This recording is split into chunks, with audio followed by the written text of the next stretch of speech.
Hello student, welcome to my channel. आज हम पढ़ने वाले हैं नई इस class +2 history important question for exam. जो अब पार्ट 1 है उसमें मैं कई सारे चैप्टर करा चुका हूँ 8 तक।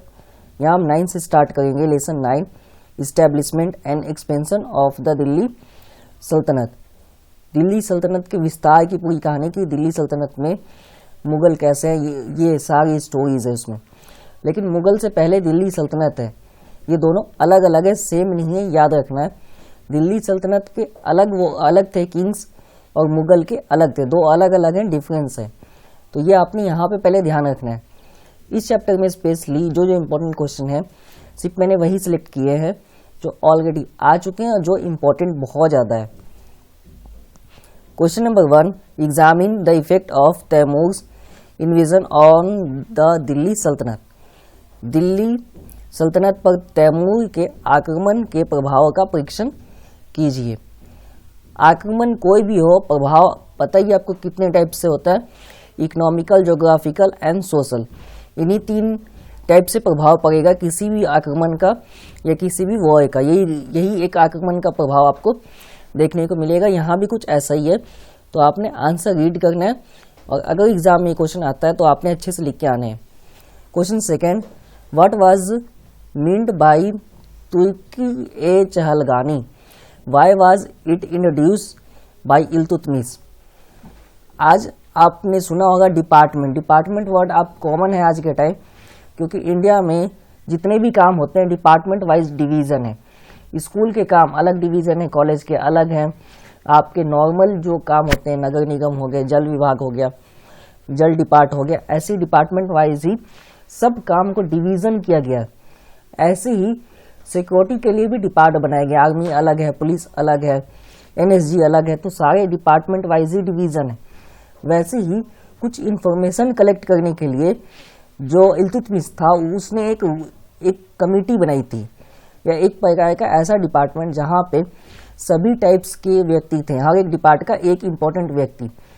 टोटल 40 डिपार्ट के व्यक्ति को उसने एक में किया था, उसे ही हम कहते हैं तुर्की-चहलगानी, जिसमें सभी डिपार्ट का एक एक व्यक्ति। आप एक प्रकार का ऐसे समझ सकते हैं जो आज के कैबिनेट होते हैं ना, कैबिनेट टाइप बनाया था कि कैबिनेट में कम से कम इम्पोर्टेंट मिनिस्टर्स होते हैं, जैसे रेल मिनिस्टर हो गया, आपके सड़क मिनिस्टर्स हो गए, वाटर के लिए हो गए, बस इम्पोर्टेंट जो होते हैं तो वही 10-15 ही सिलेक्ट होते हैं या फिर 20, इससे ज़्यादा नहीं होते इम्पोर्टेंट बिल्कुल।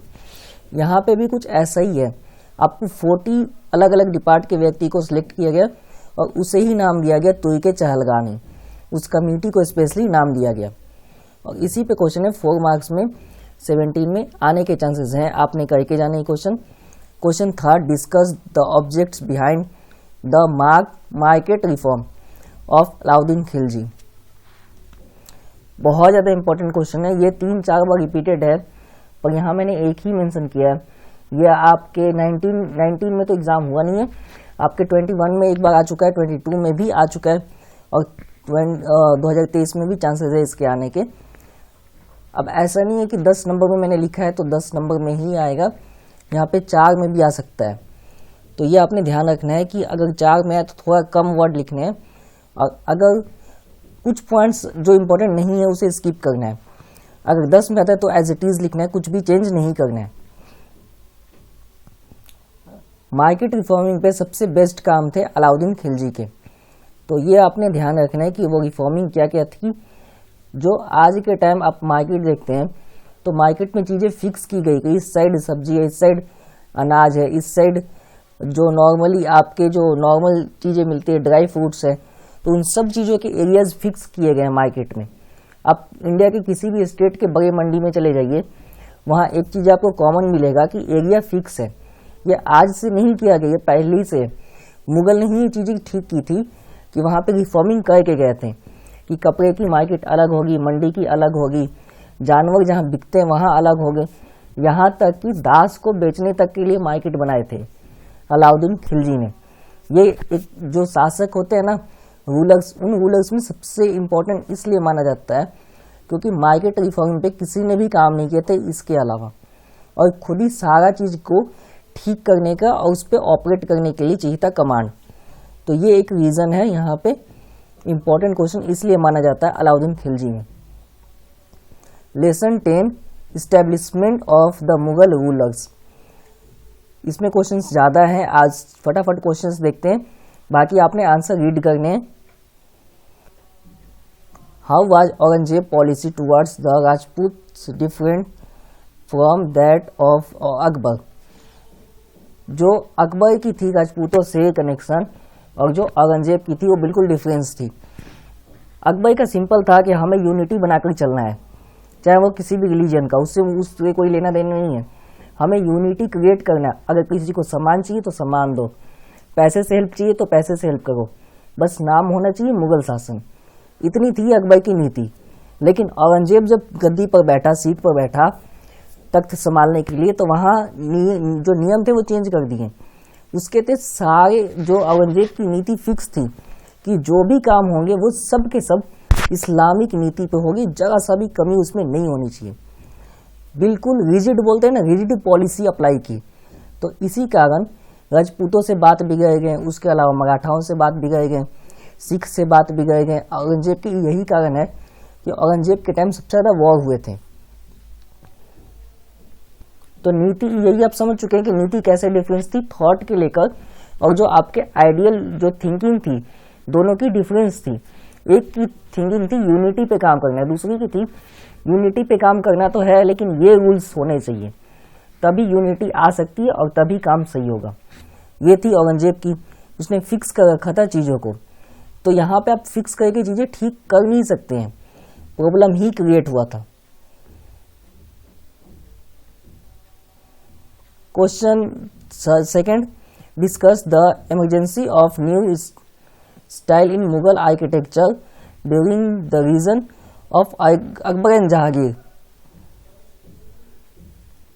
अकबर तथा जहांगीर के शासनकाल के दौरान मुगल वास्तु कला के उद्भव हुई नई शैलियों पर चर्चा कीजिए। 10 नंबर में है और 15 में क्वेश्चन आ चुका है। ये बताने की जरूरत नहीं है कि मुगल्स ने क्या क्या बनवाया है। इंडिया में कई सारे जो हिस्टोरिक हैं वो मुगल्स की ही बनाई हुई, स्पेशली दिल्ली, आगरा, इन सब जगहों पर तो कई सारी चीज़ें बनी हुई है। तो उन्हीं के बारे में आपको यहाँ पे लिखना है पॉइंट वाइज, जैसे लिखा है एज इट इज आपने लिखना है।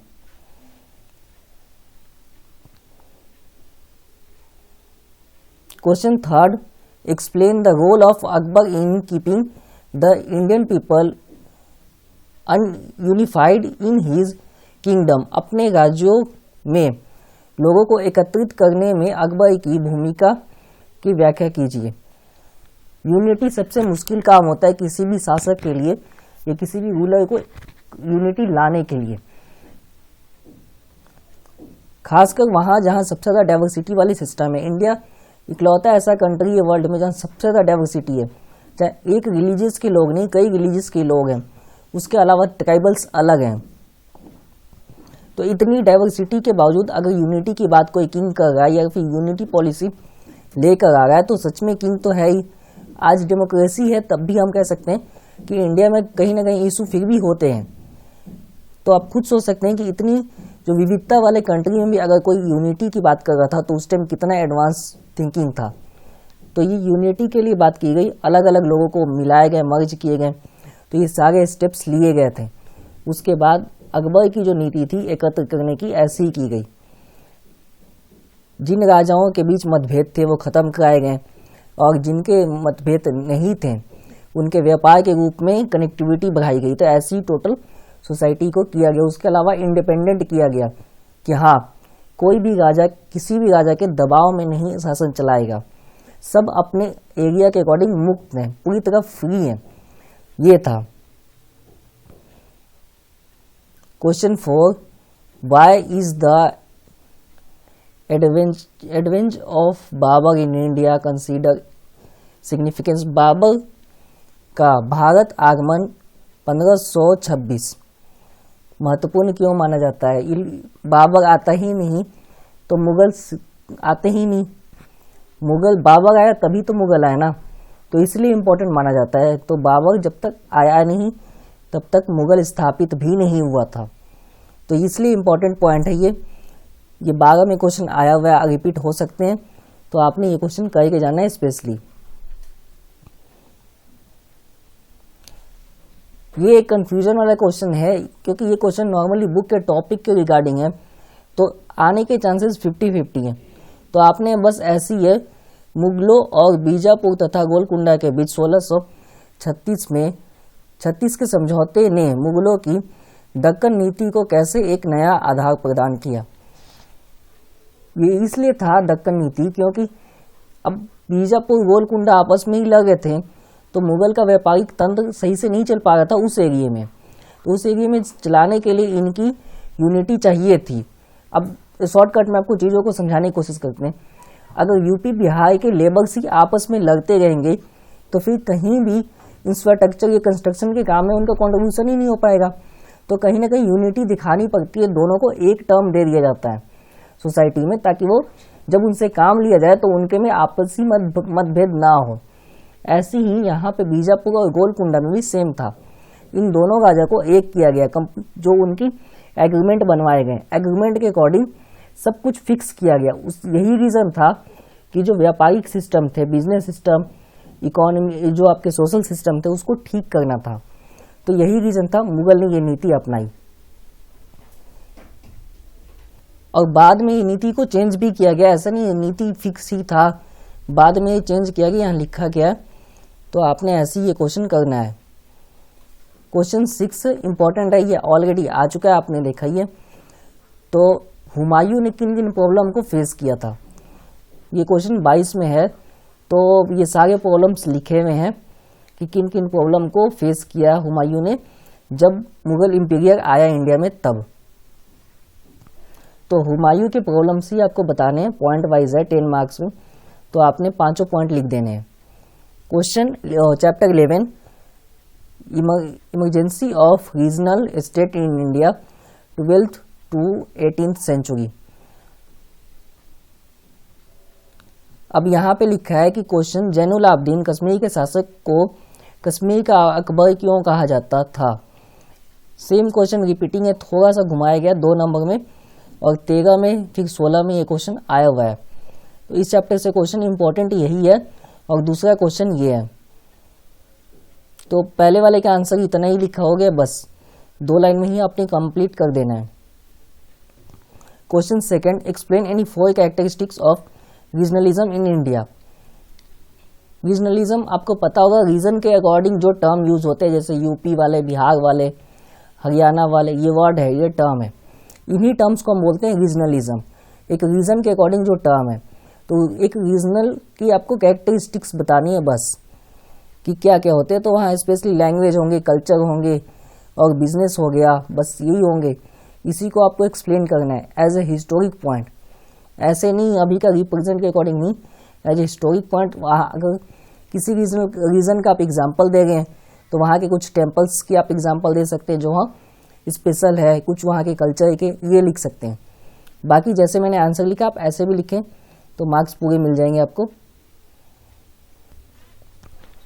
Lesson 13, economy.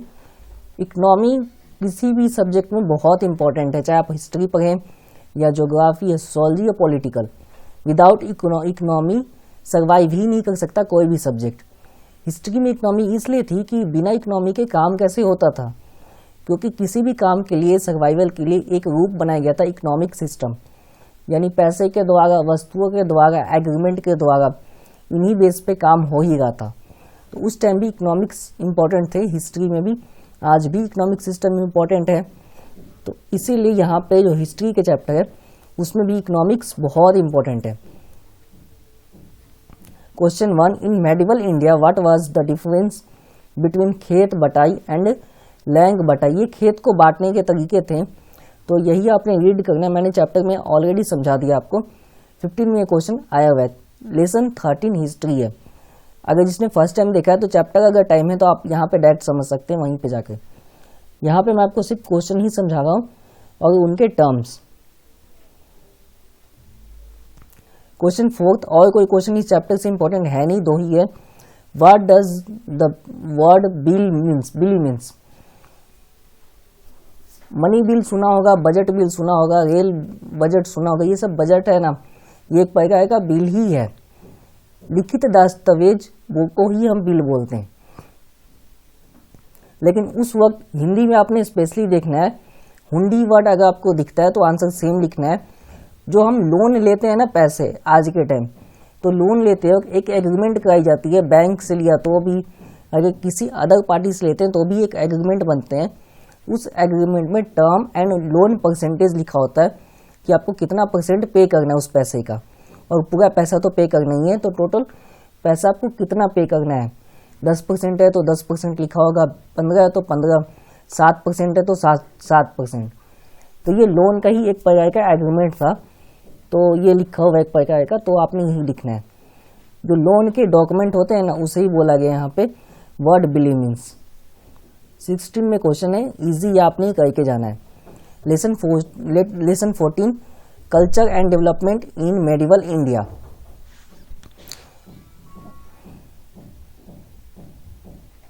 जो कल्चर डेवलपमेंट है, वो कल्चर डेवलपमेंट सिर्फ दो ही तरीकों से होता है आपके।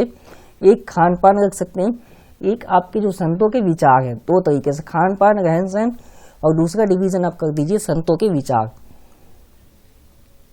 संत में सभी रिलीजन को मैं शामिल करूँगा, एक को यहाँ मैंने मेंशन नहीं किया, सबको, सभी संत की बात होगी यहाँ पे, तभी आपका कल्चरल डेवलपमेंट हो सकता है। यहाँ भी इस चैप्टर में यही आपको बताया गया पूरे चैप्टर में। Question number 1, state the main feature of the Sufi movement in India. Sufism भी आ सकता है कि सूफीज्म क्या है, what is the Sufism, 2 marks में 4 मार्क्स में आ सकता है डायरेक्ट। यहाँ पे भी ऐसे दिया हुआ है, state the main feature of the Sufi movement in India. 14 में क्वेश्चन है, भारत में सूफी आंदोलन की मुख्य विशेषताओं की व्याख्या कीजिए। तो आपको विशेषता ही बतानी है सबकी, ये पॉइंट वाइज लिखा गया कि विशेषता क्या है। Question second, when and by whom was Christianity brought to India. कब और किसके द्वारा ईसाई धर्म भारत में लाया गया। ईसाई धर्म कब और किसके द्वारा लाया गया, केरला में आया था, यहाँ पे नेम लिखा हुआ है, सेंट थॉमस के द्वारा। तो आपने सेम लिखना है 2 नंबर में।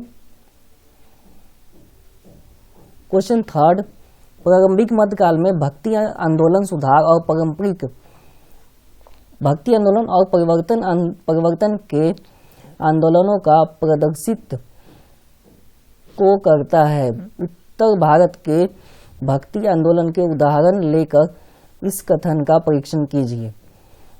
पहले क्वेश्चन में आपसे पूछा गया था सूफी मूवमेंट, यहाँ पे लिखा है सूफी मूवमेंट इन इंडिया। जो आपका थर्ड क्वेश्चन आया था इस चैप्टर में, वो आया था भक्ति मूवमेंट। इंपॉर्टेंट क्वेश्चन है, कई 16 के बाद ये रिपीट नहीं हुआ है, तो चांस है आपके में, आपने अच्छे से कही के जाना है दोनों ही क्वेश्चन, भक्ति मूवमेंट में एंड सूफी मूवमेंट में। दोनों में यही बोला गया कि कैसे सूफी मूवमेंट आपका डेवलप हुआ, और यहाँ पे आपको भक्ति मूवमेंट की डेवलपिंग बताई गई है।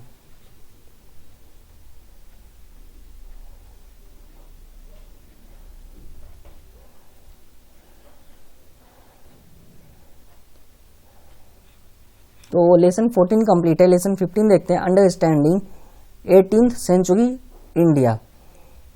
18th सेंचुरी में एक ही चीज डेवलपमेंट थी, आपके जो साहित्यक थे, लिटरेचर थे, यही सब डेवलपिंग ज़्यादा फोकस किया जा रहा था 18th सेंचुरी में।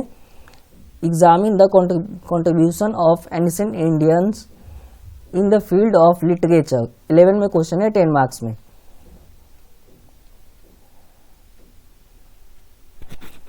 Question second, who was Sirajuddaula, what was the cause of the battle of Plassey. ये कारण लिखे गए हैं, आपने ध्यान रखना है। यहाँ पे सेकंड क्वेश्चन है, इसका भी आंसर सेम है। बंगाल पर ब्रिटिश के कब्जे की हुई घटनाओं और युद्ध का वर्णन कीजिए। ये बैटल ऑफ प्लासी अगर होता ही नहीं तो ब्रिटिश कभी बंगाल पर कब्जा ही नहीं कर पाते, और हारे की होते वो भी आपने सुना होगा कई बार कि जो आपके सिराजुद्दौला का कोई खास मंत्री है, उस मंत्री के कारण हारे थे। तो अगर आपने पहले स्टोरी सुनी है तो उसका नाम अपने कमेंट में लिखना है, नहीं तो उसकी कोई जरूरत नहीं है, आपने बस एग्जैक्ट आंसर याद करना है और आंसर में लिख के आने और पास हो जाना है, simple. Lesson 16, establishment of British ruler in India till 1857। Question 1, 1857 के विद्रोह की प्रकृति का विश्लेषण कीजिए। यह एक सफल विद्रोह क्यों ना बन सका? कोई भी आपका जो रिवोल्ट होता है उसके फेल होने का कई कारण होते हैं, कारण तो होते नहीं है। नंबर 1 कारण, जो रिवोल्ट करने वाले लीडर होते हैं उनका जो साथ देते हैं उन्हीं में से कोई जाके मिल जाता है, वो आपके विभीषण वाले काम कर देते हैं। दूसरा फैक्टर होता है कि पूरी रिक्वायरमेंट या रिसोर्सेस नहीं होते।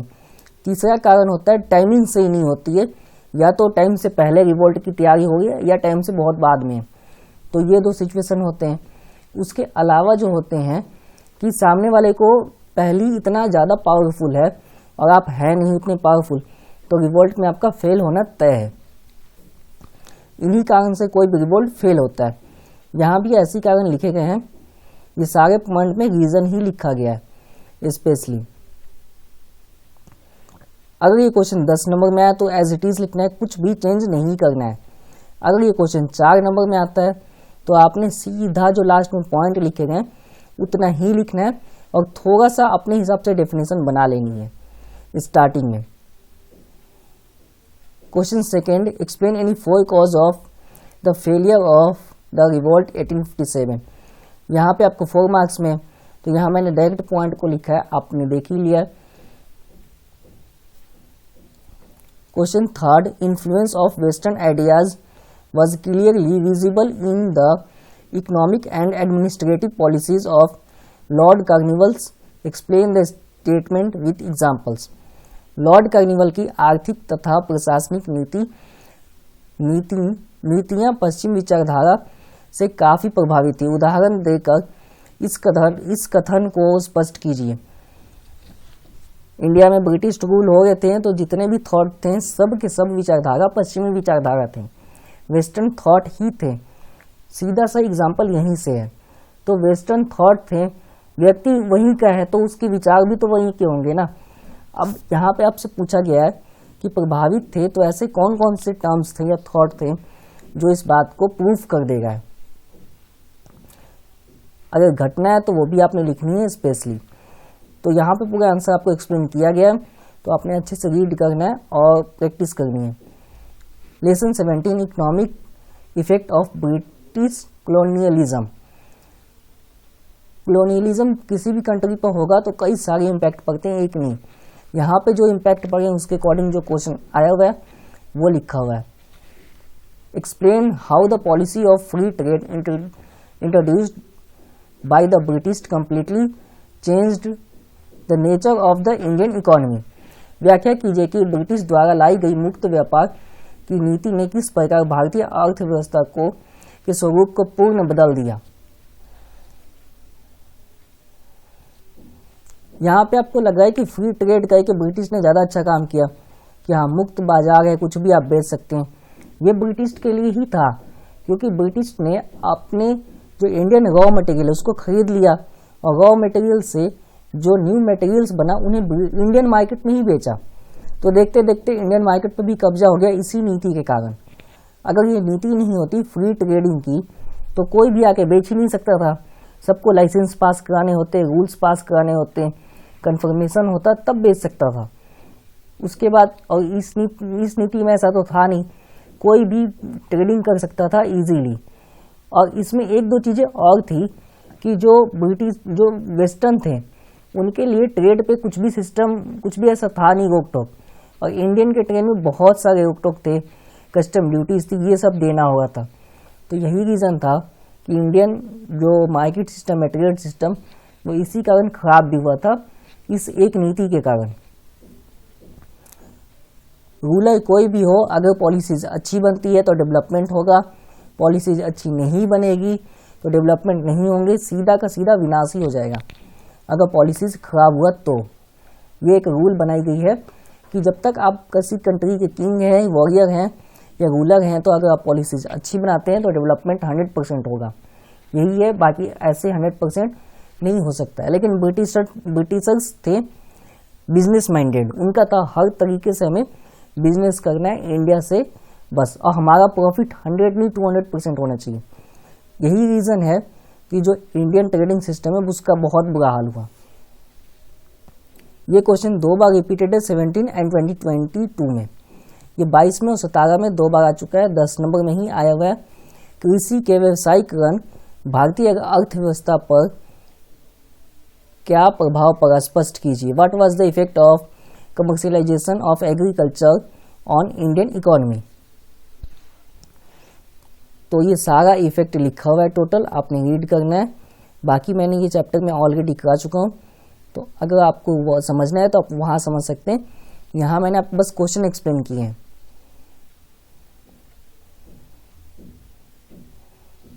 Lesson 18 social changes in modern India.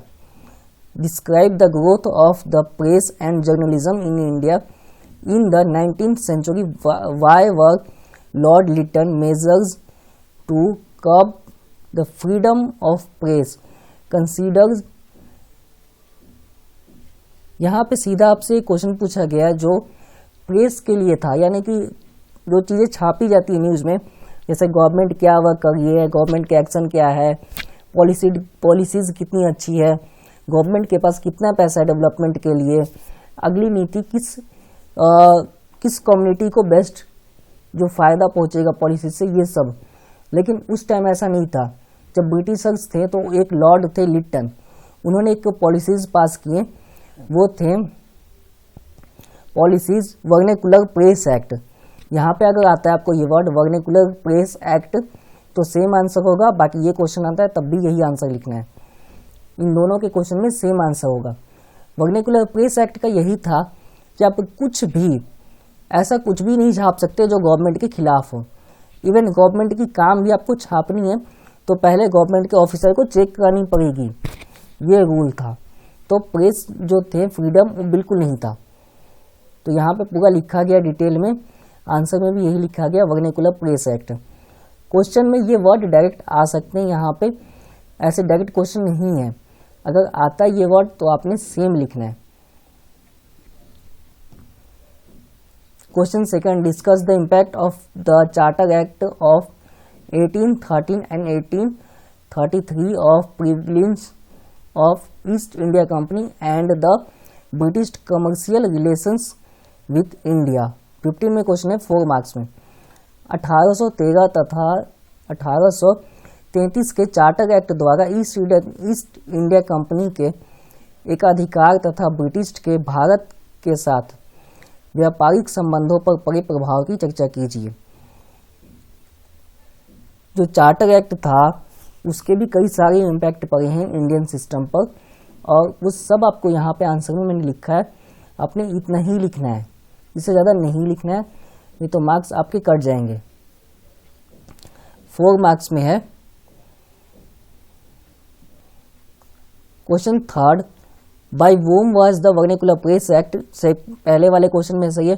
अगर एक क्वेश्चन आप अच्छे से पढ़ लेते हैं पहला वाला तो आंसर आप सेम भी लिख सकते हैं, ऐसा है नहीं कि ये पूरा लिखा गया।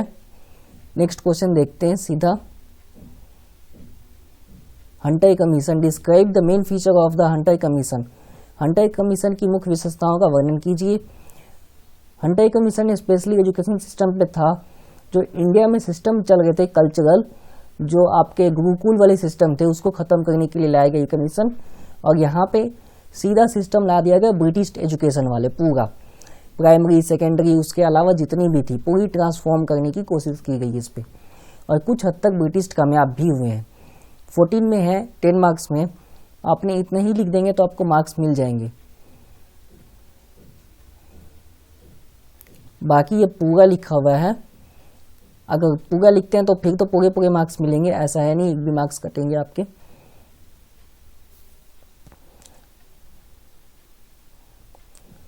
Lesson 19, popular resistance of company rule. यहाँ पे कोई इंपॉर्टेंट क्वेश्चन तो है नहीं, लेकिन फिर भी कुछ जो क्वेश्चन इंपॉर्टेंट है वो कर लेते हैं। क्वेश्चन फर्स्ट है इसमें, अंग्रेजों के विरुद्ध विद्रोह में 2 संथाली नेता कौन थे? संथालों की मुख्य शिकायतें क्या थी वो बताने। तो संथाल एक प्रकार ट्राइबल्स थे, जंगल में रहने वाले इंसान, ठीक है, जंगल निवासी थे। तो उनकी प्रॉब्लम यही थी कि ब्रिटिश ने पूरे जंगल पर ही कब्जा कर लिया था, लकड़ियाँ उन्हें नहीं दे रहे थे, फल नहीं दे रहे थे, यहाँ तक कि एग्रीकल्चर यानी जो खेती कर रहे थे उसका अनाज भी ब्रिटिश ले जा रहे थे। ये सबसे बड़ी समस्या थी, यानी जीने के लिए जितने भी संसाधन थे वो सब ब्रिटिश ने छीन लिए थे, एक्ट लगा लगा कर। तो इसीलिए विद्रोह किए गए और ये हुए थे आपके बिहार, बंगाल, उड़ीसा। यहाँ पे एक कृषि ही है जो जीवन जीने का सबसे मेजर आपका पैटर्न है। तो इसमें जो थे वो सारे पॉइंट यहाँ आपको मेंशन कर दिए। बाकी question second, what were different view of the historians about the nature of the revolt of 1857। ये क्वेश्चन रिसेंट आया हुआ आपके 2022 में भी। तो आपने ये अच्छे से करके जाना है कि इतिहास का क्या बताते हैं कि 1857 के फेल होने के या महत्वपूर्ण पॉइंट क्या थे। तो ये सारे आंसर लिखे हैं एज ए हिस्टोरिक पॉइंट, तो आपने ऐसे ही प्रैक्टिस करनी है। क्वेश्चन थर्ड कि मेन जो थे 1857 के विद्रोह के सामाजिक आर्थिक कारणों का वर्णन कीजिए। कई कारण थे, आर्थिक कारण भी थे, सामाजिक भी थे और राजनीतिक भी थे कुछ हद तक। तो ये सभी कारण थे। यहाँ पे जो आपसे पूछे गए एग्जैक्ट मैंने आंसर लिखा है, तो आपने ऐसे ही लिखना है। लेसन 20 नेशनलिज्म, तो ये तो काफ़ी हद तक आपने 10th में पढ़ा ही होगा, फिर भी थोड़ा सा मैं यहाँ पे आपको बता दूँ कि ये राष्ट्रवाद पे दिए गए हैं, जिसमें रॉलेट एक्ट, असहयोग, non cooperation movement, civil disobedience movement, यही सब दिए गए, इंडिया क्विट मूवमेंट। इन्हीं 4 मूवमेंट्स पे क्वेश्चन आते हैं। ईजी है, अच्छे से प्रैक्टिस करके जाना है तो आपको पूरे मार्क्स मिलेंगे और आप अच्छे से पास हो जाएंगे।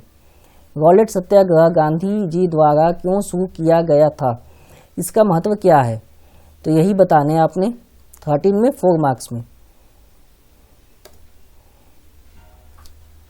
Question second, on what main issue was the civil disobedience movement started. सभी ने अवज्ञा आंदोलन किस मुख्य मुद्दे पर शुरू किया गया था, यह आंदोलन एक व्यापक जन आंदोलन कैसे बन गया। क्वेश्चन 2 बार रिपीटेड है, चांस है आपके में रिपीट हो सकता है, तो आपने ये भी क्वेश्चन अच्छे से करके जाने हैं। क्वेश्चन थर्ड, दांडी भी है, नमक सत्याग्रह, दोनों ये इसके नाम लिखे गए, तो दोनों में से कोई भी टर्म आते हैं तो आपने सेम आंसर लिखना है कि राष्ट्रीय आंदोलन के संदर्भ में दांडी मार्च का क्या महत्व था, समझाइए या समझाना यहाँ लिखा है, ये टर्म्स ठीक करना है आपने।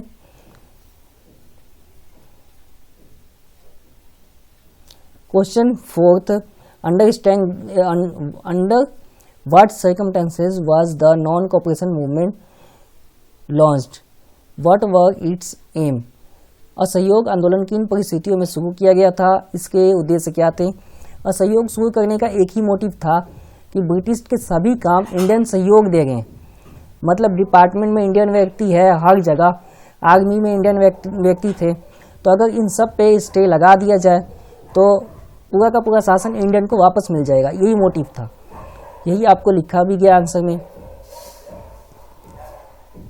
तो आपने ध्यान रखना है, बस इतना ही है। यहाँ पे आपको दिया हुआ है इरविन समझौता, इंपॉर्टेंट क्वेश्चन है, आ सकते हैं कि गांधी इरविन समझौता क्या था, व्हाट वाज ये गांधी इरविन इम्पैक्ट। और अगर इरविन इम्पैक्ट हो जाता, इरविन समझौता सही से होता तो सविनय अवज्ञा आंदोलन ही नहीं होता, क्योंकि उसमें छोटी छोटी मांग थी कि सहयोग में जितने लोगों को बंदी बनाए गए उन्हें छोड़ दो, उसके अलावा कुछ टैक्सेस फ्री करने, जैसे नमक पे टैक्सेस फ्री चाहिए था, कुछ ट्रेडिंग पे भी फ्री चाहिए था। तो ये 3-4 जगह जो थे इंडियन चाह रहे थे कि सहयोग मिले, नहीं हुआ तो असहयोग किया गया, ट्रेडिंग फ्री करने के लिए specially. Lesson 21, Indian national movement, तो यहाँ पे आपको सीधा बताया गया है जो इंडियन नेशनल मूवमेंट है उसमें भारत छोड़ो आंदोलन पे ही क्वेश्चन है, घुमा फिरा के यही क्वेश्चन है, आपने सेम आंसर याद करके जाने हैं, क्वेश्चन कोई भी हो उसमें यही लिख के आने हैं इंडिया क्विट मूवमेंट पे। उसके अलावा ये एक क्वेश्चन इंपॉर्टेंट है कि जो हमें आज़ादी तो मिली लेकिन ये एक ट्रेजेडी भी माना जाता है। ट्रेजेडी इसलिए क्योंकि आपने देखा होगा मूवी गदर मूवी, वो ट्रेजेडी का ही एग्जाम्पल है इंडिया और पाकिस्तान पार्टीशन का। तो इसमें काफ़ी जो थे प्रॉब्लम्स इशू ये देखने को मिलते, यहाँ लिखा गया पूरा। तो आपने ऐसे ही आंसर लिखना है एग्जैक्ट।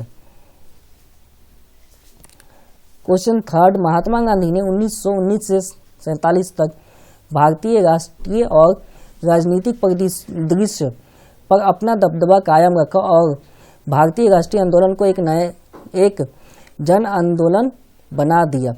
उपयुक्त तर्कों के साथ कथन की पुष्टि कीजिए। जो 1992-1947 तक जो जितने भी मूवमेंट हुए हैं वो सब के सब इंडियन सिटीजन ने पार्टिसिपेट किए, सब में। वो क्यों हुआ वही लिखा गया।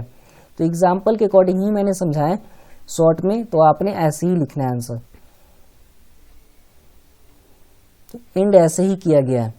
तो सारे पॉइंट मैंने कवर किए हैं और ये क्वेश्चन मैं ऑलरेडी समझा चुका हूँ। ये चैप्टर भी तो आपने अगर देखा है तो आप वहीं से कवर कर सकते हैं। बाकी यहाँ रिवीजन के लिए ये तो डेट है, इंपॉर्टेंट डेट्स है।